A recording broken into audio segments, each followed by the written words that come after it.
God still heals today on the inside and the outside.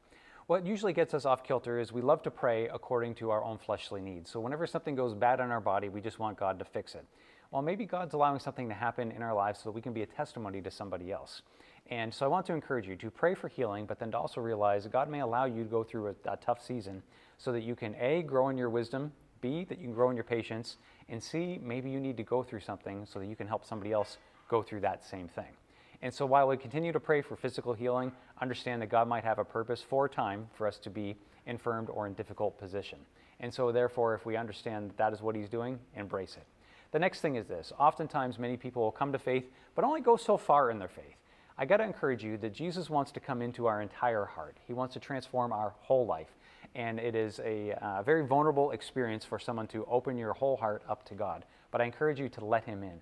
Because when He comes in, He can heal all those wounds, all those deepest, darkest secrets, all those shames, and all those things that you have been called, or all those things that have happened to you in the past. And He can heal it 100% and reinstate you and lift you up in due time.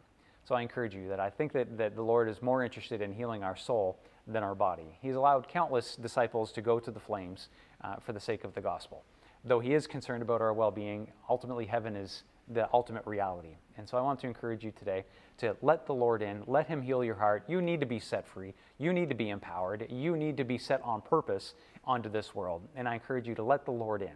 We'll continue to learn these things in our series that we are doing on the book of Matthew, which is a book written by Matthew for discipleship purposes, how we can become a strong and transformed disciple of Jesus Christ.